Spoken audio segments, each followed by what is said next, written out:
The mountain Mandala rises 15,400 feet above the dense tropical jungle of New Guinea. Last year, Bruce Parry and Mark Anstis set off to attempt its unclimbed south face. To get there, they would have to travel through some of the world's most unexplored terrain. A lost world still inhabited by cannibals. My God, quite a scary place.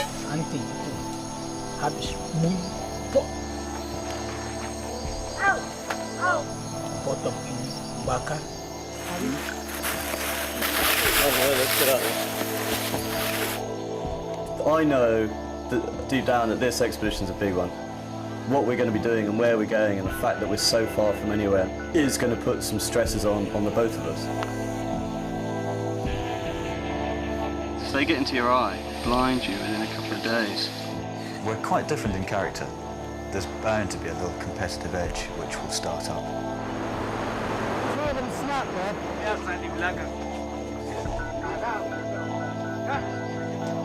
They took with them 2 video cameras. This is their extraordinary story.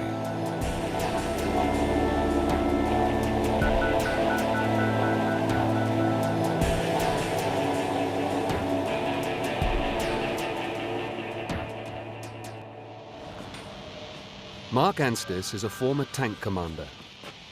He left the army 6 years ago and ever since has devoted his life to going on expeditions to far-flung places. But funding such a lifestyle isn't easy. Between expeditions, I dangle from buildings and fix things. Friends, and those I was in the army with, are working in the city. They've got good, high-paying jobs, pretty good income, owning a house and things. And this is the price I pay for going on expeditions, which is well known that doesn't pay very well.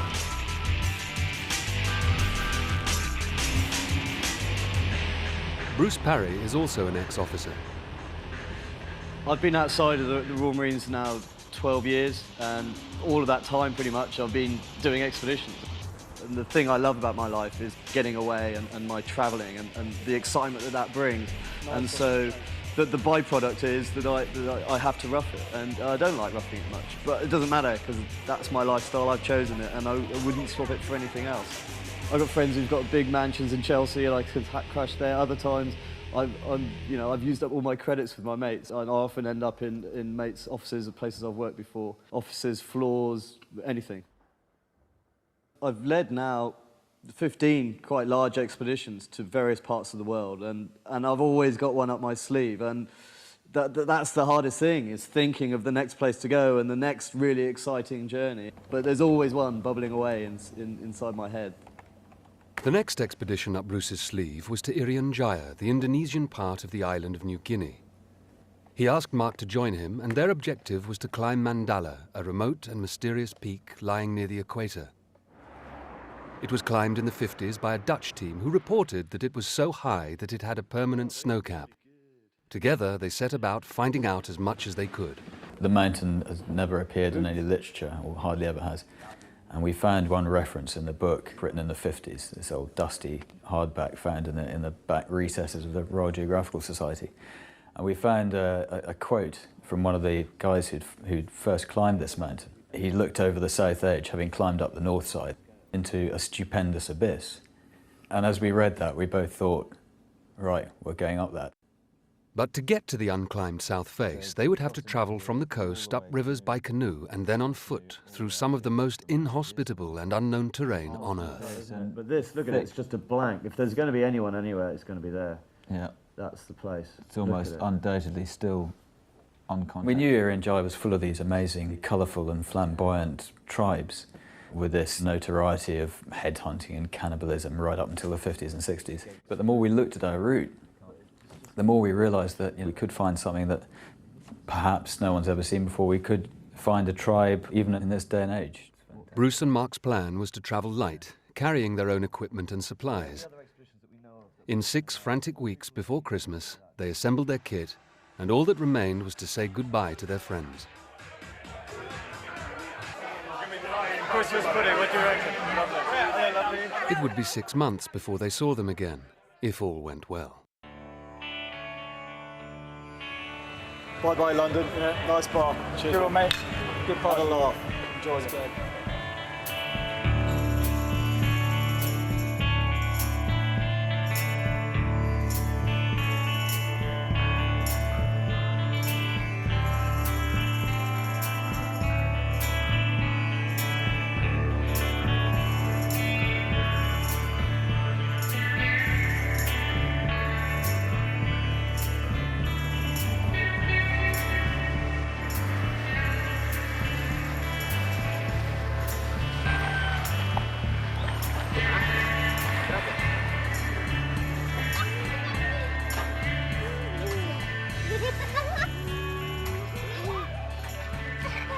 The first stage of the expedition was to get as far into the interior as they could, up the Islandan River. There are virtually no roads in the whole of the country, and people move around by water. They bought a second-hand dugout canoe in need of some maintenance, Irian Jaya style. We're burning this boat so that it will seal in some of the areas where water might seep in it and make it quite heavy. We wanted to do it, the whole thing under our own steam. It had to be a canoe, and it had to be a dugout canoe, not some bright orange fiberglass thing. It had to be a proper dugout canoe. We didn't want to be an overbearing sort of presence in each village we came across. And we wanted to be approachable. We didn't want people to be afraid of us.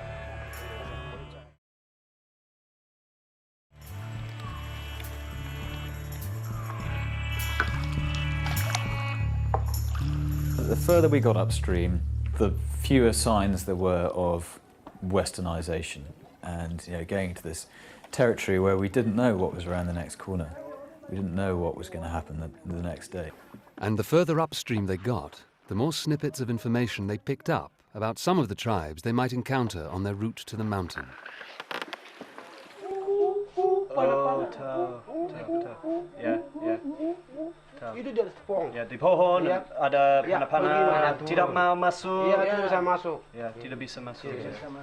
Itu daun tate. Tidak Lain baik. itu sudah mulai begini sudah. Ya. Bagi jalan. Itu sudah mulai. Irian Jaya is made up of an extraordinarily diverse mix of peoples speaking over 250 different languages. These groups are historically fiercely territorial, and many have traditionally eaten the flesh of their enemies as part of their ritual practices. Bruce and Mark were travelling through territory belonging to a tribe called the Asmat, now famous for their carvings, but until very recently, infamous for their cannibalism.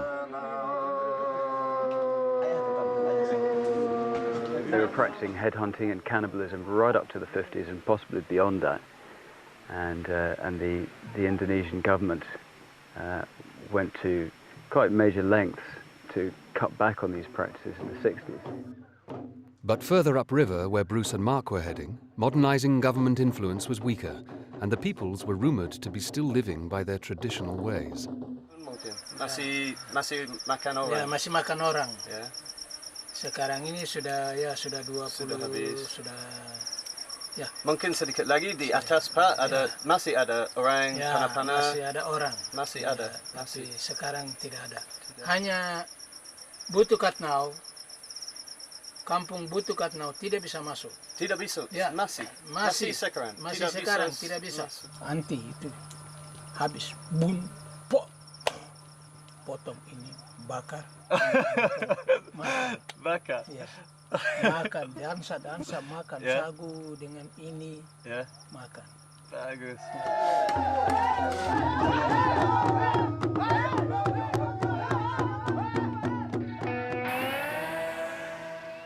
If Bruce and Mark were to encounter any trouble, they couldn't expect help from the Indonesian authorities. In fact, they were avoiding them. Large swathes of the interior are off limits because of simmering civil strife and require special permission to visit. They had no permits. To do an expedition there, especially with a camera, you're opening yourself up for all sorts of problems. You're going to have to tell a few fibs in order to get into the areas that you want to get into. And then once you're there, if you're caught there and you've got these permits but they're not allowing you to be where you are, you haven't really got a leg to stand on. The local people, even though they're in the middle of nowhere, they all have a strong feeling for politics as well, and so they don't always necessarily like visitors either.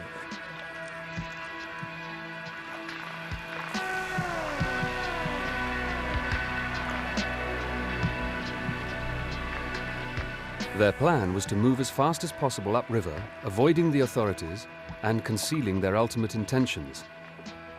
And that wasn't the only threat to keeping the expedition afloat.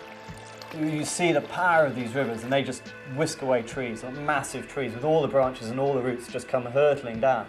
If you get in the way of that, then you'd scupper totally.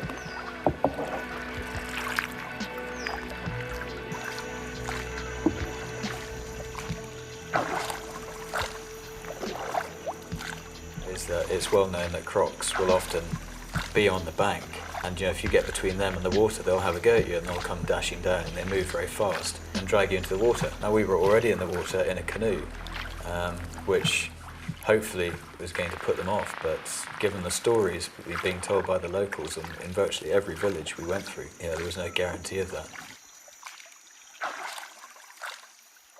After nearly 2 weeks of paddling by day and resting up at night in whichever village they found themselves, they had travelled 150 miles upriver.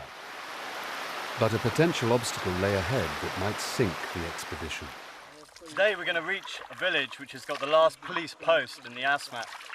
And from there on in, we're going to be entering into territories where we're supposed not to really be. This has caused us a few problems because, of course, we can't ask too many questions about these parts where we're not supposed to be going, so it's limited our planning quite substantially. And not only that, but much more seriously, because our friends, Indonesian friends, we don't want to incriminate them. We haven't been able to get them to sponsor us for extended visas. So really, we're here on a tourist visa, which is going to run out in about 28 days' time. And our expedition is going to take a lot longer than that.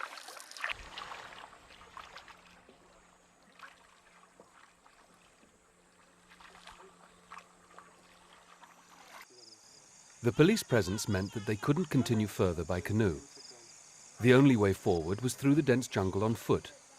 They would carry their own equipment, but needed to engage local people to act as porters to help carry their food. Their first hiring was Supratman, nicknamed Superman, who acted as their guide and negotiator. We've got 4. We're looking for one more. Persuading the locals to enter a neighbouring tribe's territory wasn't easy. No one was certain of what reception they might receive ahead. Eventually, 5 porters decided to risk it.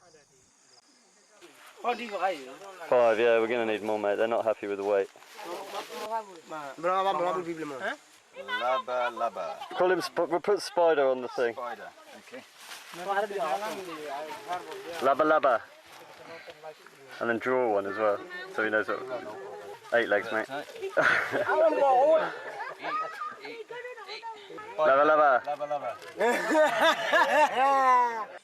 Well, this is it. We're finally off into the Utan, the jungle.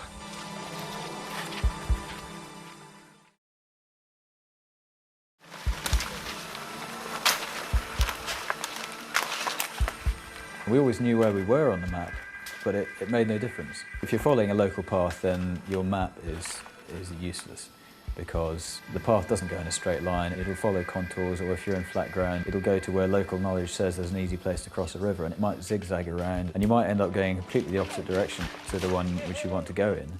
But the path will eventually get there, you hope.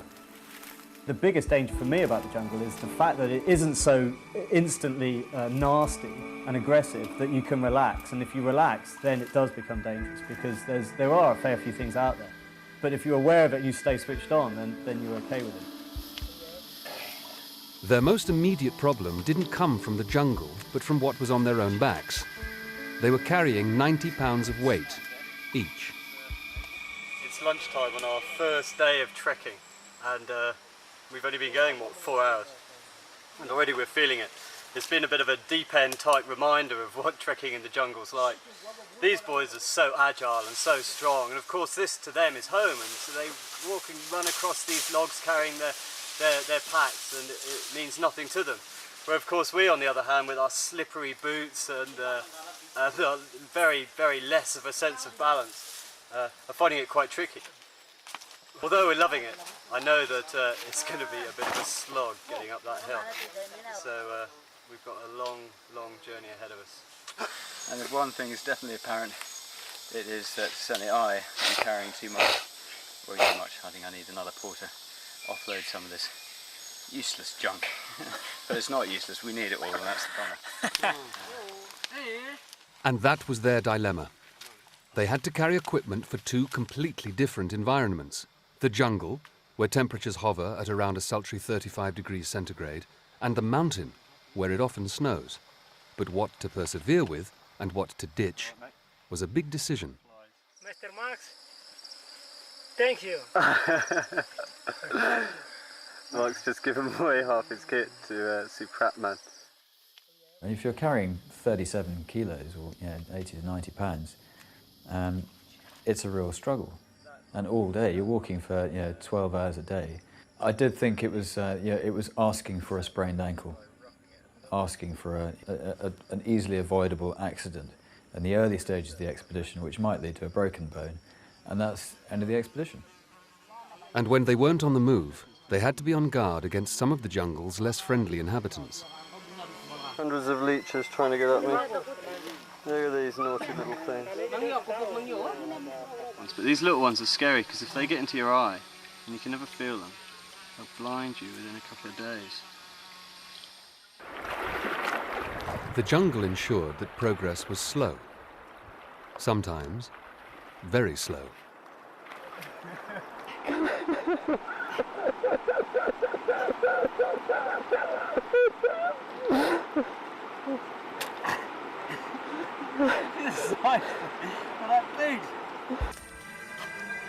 After a week's walking, wet feet weren't a laughing matter anymore.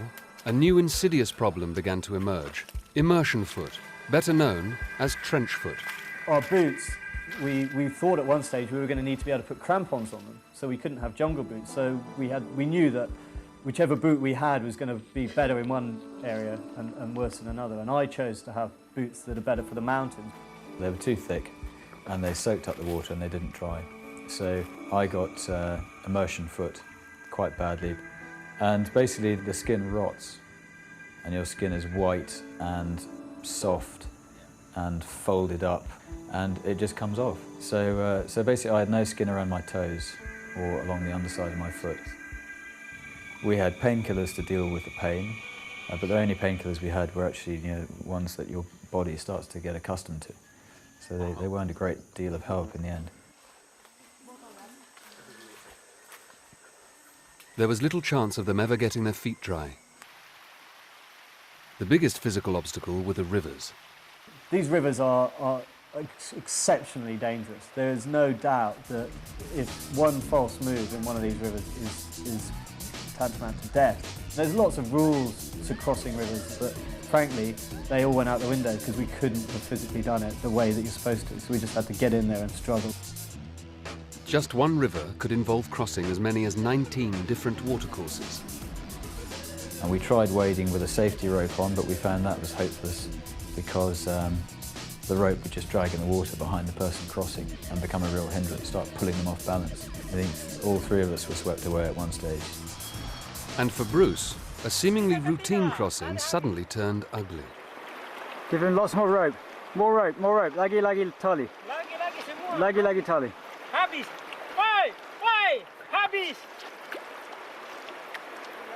That doesn't look much, that moment there, and like some of the other rivers look bigger, but that, for me, was without doubt probably the scariest.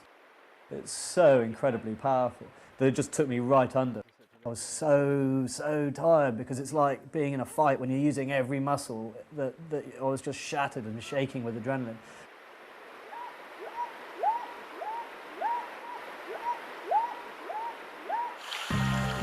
They couldn't turn back, even if they wanted to. It was the start of the wet season, and every passing day the rivers were rising, making any retreat extremely hazardous. After 2 weeks in the jungle, they were on the fringes of the territory where the Korowai lived, the tribe who was still reputed to be practicing cannibalism. To stretch their meager dried rations, they started to rely on the hunting and foraging skills of their porters. They all have these goggles and a sharp stick powered by an elastic band. And there were some tasty surprises on the menu. Did you get another one? Shrimps lots of baked bananas, and we've got these delicious sort of berry-type fruits for pudding. Look at that for a shrimp. Less than 5 minutes between the river and my belly. Can't go wrong. That's pretty good. Wow. Suddenly, they realized they had company. There was someone on the opposite side of the river. We saw the boy on the river, or the two boys, playing in the riverbank. They were trying to get berries from a tree. And it was just a very, very exciting moment.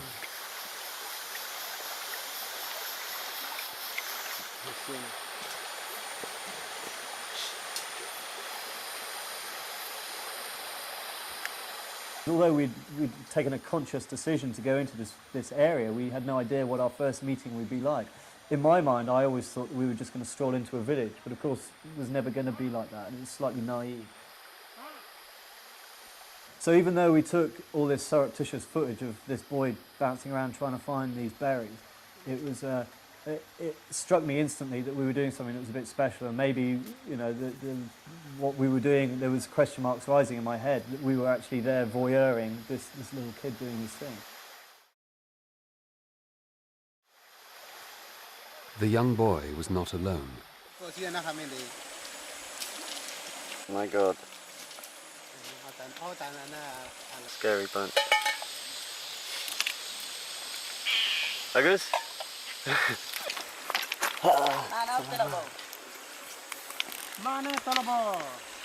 We had, by that time, been told so much about these people. Wow. Well, these people have just arrived. I don't know if you got us. It's a very awkward little moment, me trying to shake their hands. But they've come and I've asked them to sit down. One of the porters could speak a Korowai dialect. Yeah? Nanti masak dulu. Masak dulu na baru, masak baru bagi gak bisa makan. Yeah. Yeah. Very good. Yeah, they've got 3 different types of arrows here. Just moving 4. This one's for birds, straight and thin, no barbs on it. And this is for men. Ya, bisa untuk burung juga. They came and met us, and it was incredibly amicable, and it was a very friendly, heartwarming and beautiful moment where we were able to communicate with these amazing people.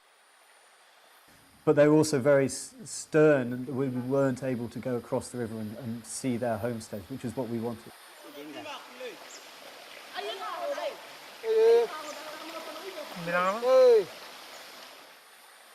The initial friendliness of the meeting encouraged Mark and Bruce to aim on going deeper into Korowai country to see if they could find other untouched clans. But their porters weren't happy about going any further. They were very much against it. Even though they themselves are from Korowai origins, they did not want us to go and see them, and I think that's for their own self-preservation as much as for ours.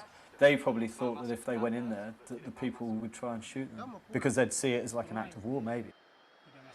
It looks like it would just be the 3 of us, Mark, myself, and Mr. Supratman, who are going to actually be going into the Korowai area itself. Leaving their main supply of provisions in a dump so that they could travel light, Bruce, Mark and Supratman headed off with enough food for 4 days. Korowai territory is surrounded by near impenetrable swamps and fast-running rivers. Behind these barriers, time has stood still for millennia. Bruce and Mark were truly entering a lost world.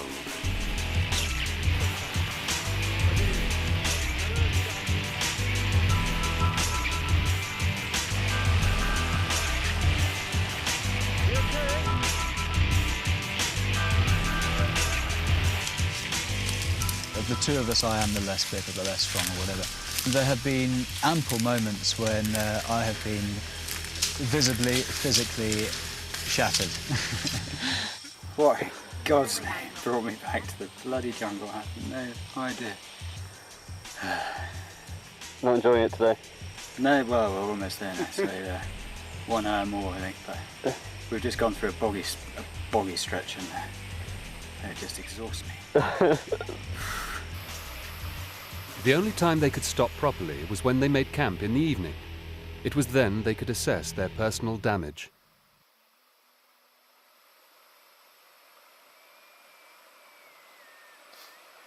Well, they just started off as scratches, but they're getting constantly wet and they're in just the right place to catch every passing branch and vine. They're turning into tropical ulcers, just going deep. But they're not too bad.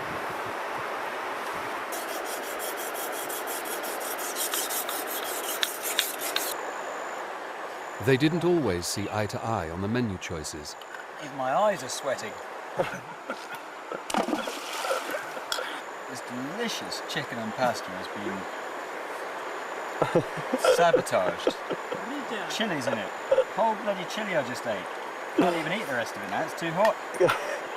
Mark hates chili and Superman and I love it. Crap, man, I'm gonna drown you. They pushed still further into the unknown. We both agreed that we could easily be being watched, and we'd be none the wiser.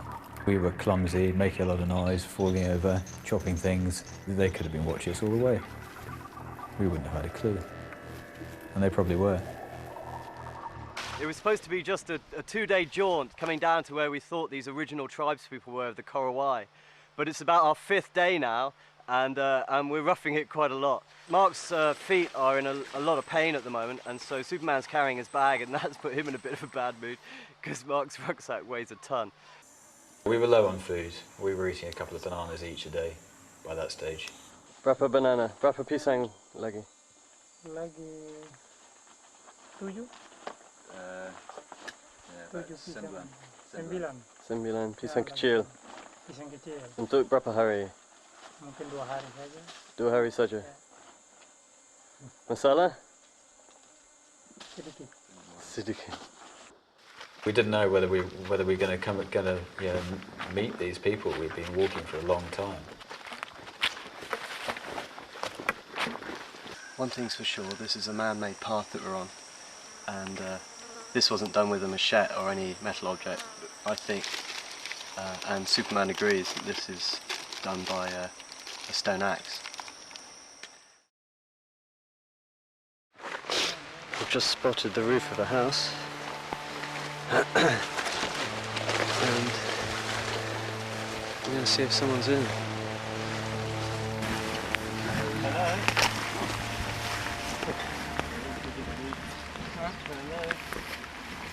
Bapak. Bapak. Bapak. This is the first hut we've found. There's no one here. We've heard voices, but we couldn't get close because the path went off in a different direction.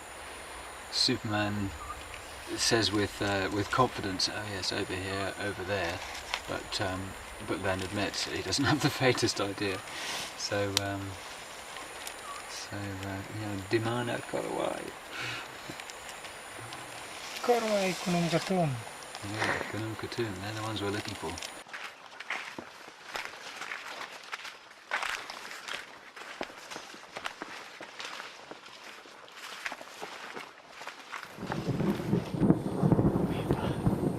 We've just heard some people, or at least what we think was people, cooing and wailing from that direction over there. So that's where we're heading. This is a well-hidden path, anyway.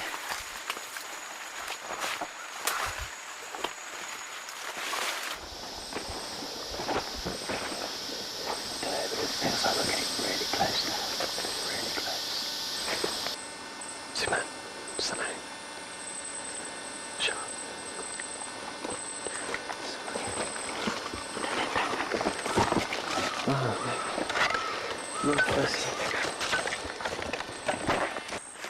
Selamat pagi, Wamena. Oh. Oh.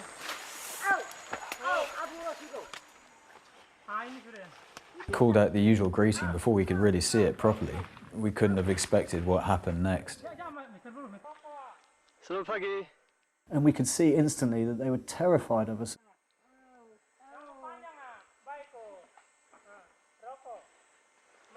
Selamat pagi.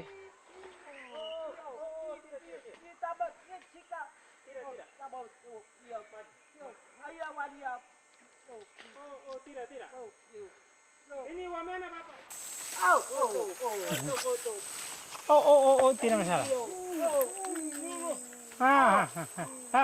Bapak, Bapak. And then Superman suggested that we copy their actions to show that we had no aggressive stance. And so we were doing all these things, trying in some way to placate these people. Mr. Bruce, ikut. Yeah. Tunjuk di atas dulu, di atas. Mr. Bruce. Oh.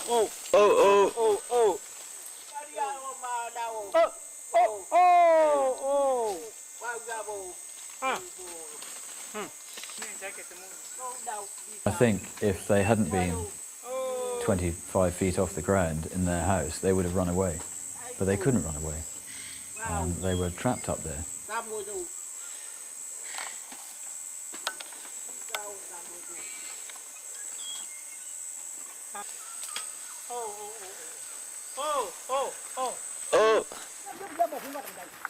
From within the doorway, one of them pulling his bow back and pointing an arrow at me. Tinggal sana pulang. Tinggal sana pulang. Hey. Let's get out there. Hey. Well, he was drawing his bow. Did you see that there was an arrow pointing at me for a second? Lots of question marks. Why don't they want us to visit them? What are their main reasons? Are they still doing some of the things we heard about when we were on the river? Are they still at war? Do they still hunt heads? All these things we don't know. Somehow I think we're not going to find out just now. But they were being followed. Bapak. Oh. Get in here with your autofocus. Oh, Bapak. I don't think they'd ever seen people with boots on. Where were our feet? Did we have toes? We had these enormous rucksacks on our backs. You know, if they had any concept of alien life forms, then we must have fitted the bill. From what I've read, I think that they probably think that white people bring about the end of the world, and that's in their culture, which might code some way to explaining what all of the pointing to the sky and holding their heads was all about. I don't think it's the last time it's going to happen. I think there are still people out there who have not been seen, but those people we came across, yeah, certainly among the last.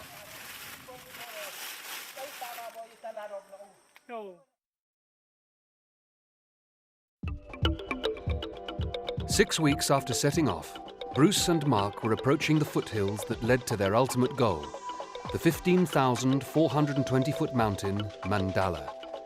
It is not the highest peak in that part of the world, but it is the most remote.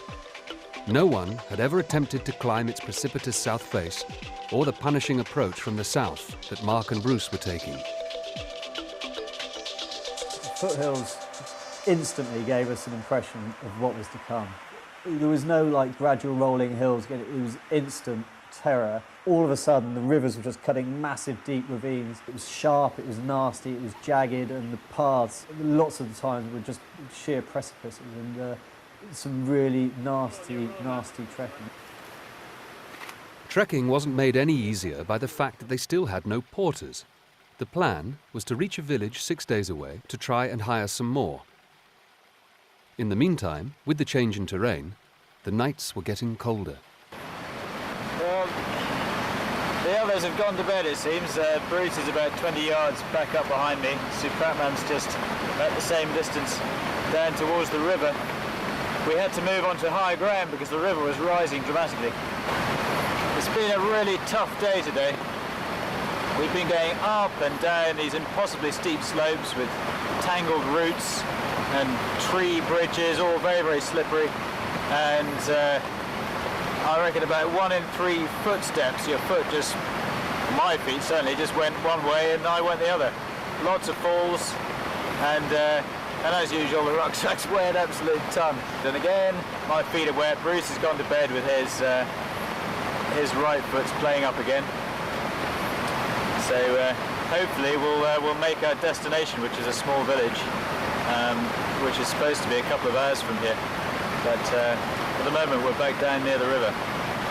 and it's raining again.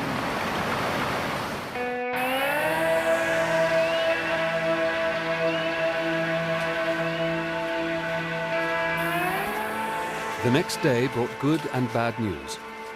In the village, they succeeded in finding some new porters, but Supratman decided he could go no further.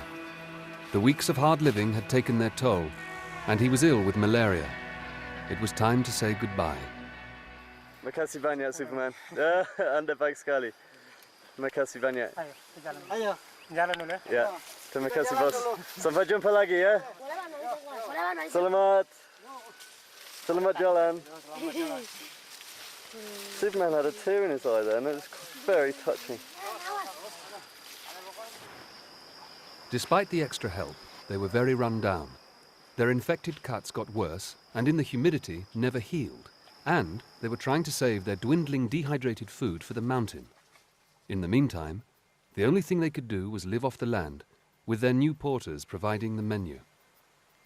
As soon as any wild creature crosses their path, they snap it up and eat it, and nothing is sacred. They eat the lot, and so we partook in some of these little meals that they had, not because for any cultural reason, but because we were starving. So coba. I think I got more fluff than I did meat. Very rich. I've eaten some pretty rough things over the years, and that meal, we were eating the intestines, we were eating the genitalia, they were eating the skull and the brains. I mean, there is not a scrap that isn't eaten. Semua? Yeah, semua enak ya? Ya, coba makan. Claws and all, mate. There's nothing that's come off this. I'm not sure if I want to, really.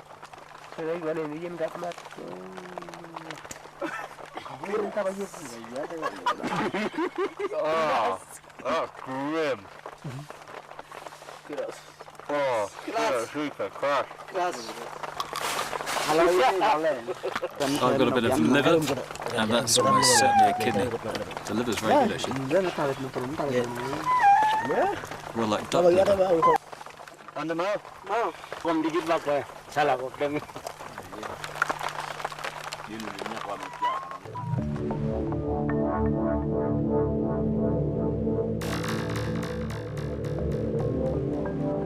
At least the rivers were easier to cross in the mountains, or so it initially seemed. We weighed more than anything that had ever gone across that. And even though we were already getting thin by that stage, we still weighed more than most of the locals, and we were carrying, you know, huge, great bags as well.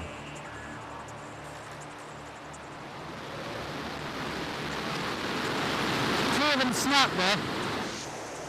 As I was going across it, some of these little bamboo ties were snapping. There was not much I could do about it. You know, I couldn't stop, or I just had to keep going. And they went with a bit of a twang as well. Even above the rush of the water, you could hear them, even if you couldn't see them. After 50 days of hard expeditioning, it was not surprising that at times their relationship was feeling the strain. There are times, especially when we're walking along and we don't talk to each other, and if it's a pretty tough path, that your mind naturally, as has been written by many other expeditioners in the past, naturally needs some sort of energy to feed on so that you can lose some aggression on the path that you're going on, and that the only natural thing quite obviously is your partner and just the little things about it. And it's only because we're in this situation now that these things may be raised. It's quite important to Bruce, I think, that this expedition is as hardcore as possible. And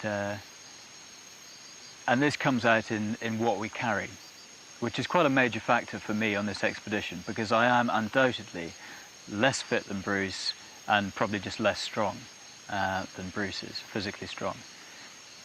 So I've been struggling at times. I think my rucksack is a ludicrous weight.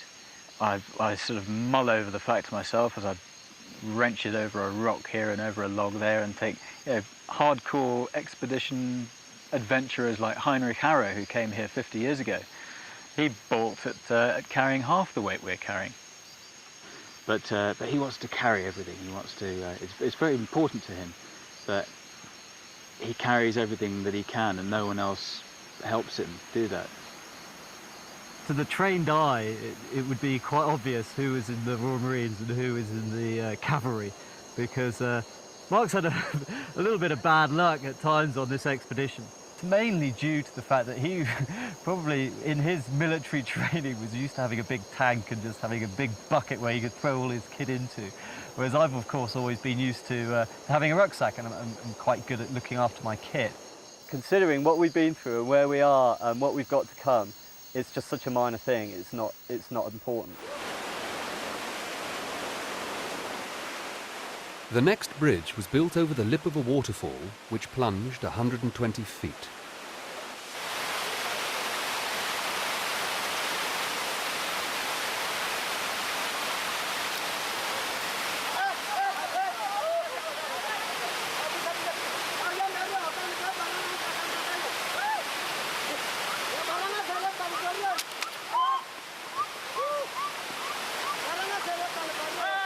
I heard it snap before it actually went. It was one of those sort of slow motion things. And I just felt my right foot plunging down. So I knew that if I leant any further back, the water was going to grab the pack and flip me underneath. But my fingers managed to get into a crack in the rock face. And I was just conscious of one thing, and that was the other bit of wood was fine, that wasn't going to give. I didn't think it was going to give. But I could feel the water tugging at my pack. Ya, bagus. Oke, sudah. Okay. Say something, mate. Well, that's the second in about half an hour where I felt that I was going. Saya juga pegang.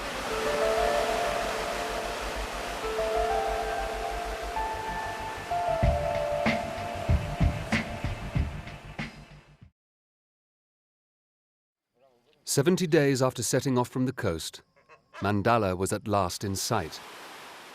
But the final approach was formidable. We stop for a rest and they start sprinting. That's not the path, is it?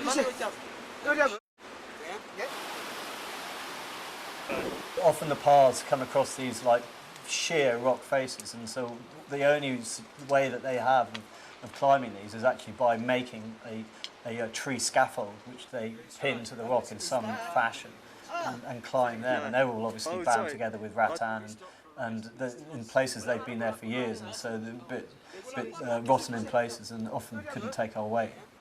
I often wonder what these people think of us, me and Mark, as we're slipping and sliding all over the place, and they're just so much more agile and so much more strong in many ways as well when it comes to these sort of paths, that they must just think we're disabled, really. They insisted on making these like beautiful little bridges for us to always keep our feet dry, and we were happy with it, and they were very proud and pleased to do it for us. It was great. It was really good. Besides the physical journey, there is definitely a voyage into yourself, into your own psyche. And life becomes very simple in a way.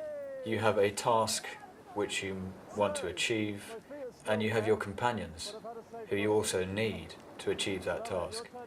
And you grow very close to those companions, and it's in many ways it's a very simple life, even though it might be full of hardship or challenge or whatever, but life is simplified. And it gives you a chance to sort of step back and look at everything around you with new eyes.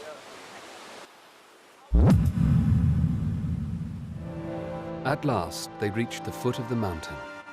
Before it had just been on a map, you couldn't actually see what it was all about. And now we could see this stupendous abyss that had been written about. And it looked awesome. It was one thing to reach the mountain, but quite another to climb the 4,500-foot sheer south face. Their porters had serious doubts about them carrying on any further. They looked at us, they could see the state we were in, the great sort of sores all over our legs and feet and hands and arms.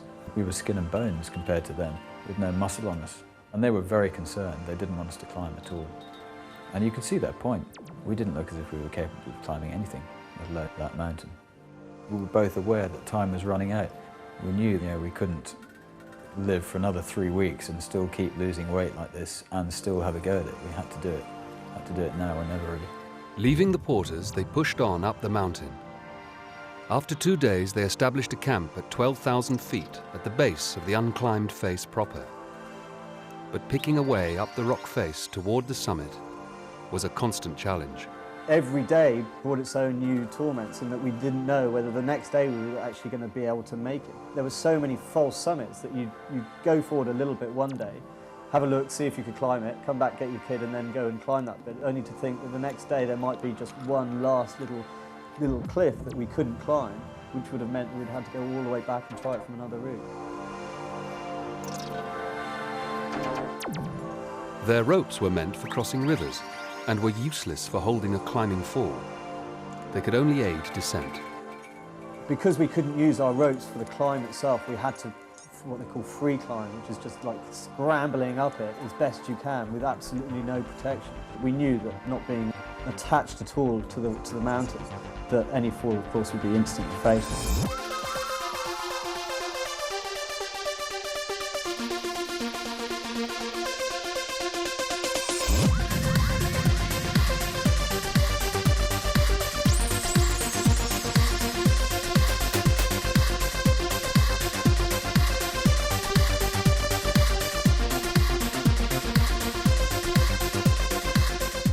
And then ahead, we could see was the final ridge.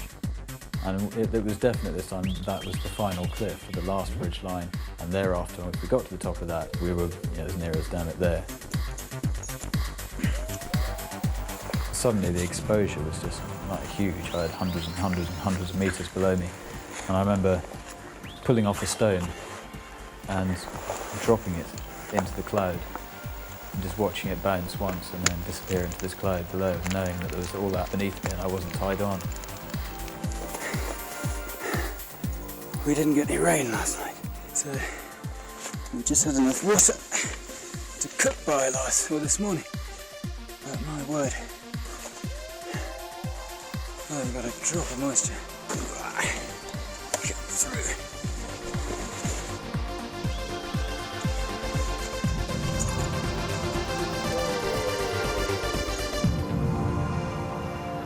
I think this is the one, mate. I can't see anything higher. Brucey, my boy. Congratulations, Mark. Shake my hand. Good call, mate. Congratulations. Congratulations. Oh, I almost feel like... That is such good news. I've always wondered what it felt like to get to the top of an in-your-face mountain. Really struggled to get up there, spend ages doing it, and finally reach the top. And now I know. Bollocks! When I first saw this little dot on a map many years ago, I knew I would get here, but I didn't think I'd have so much fun, and I didn't think it would be such an amazing experience, the whole of the expedition just coming to one little place. Yeah. And it's cool. It really is the icing on the cake, isn't it? Yeah. The cherry on the icing on the cake, mate, is what I was trying to say, but I'm not very good at English.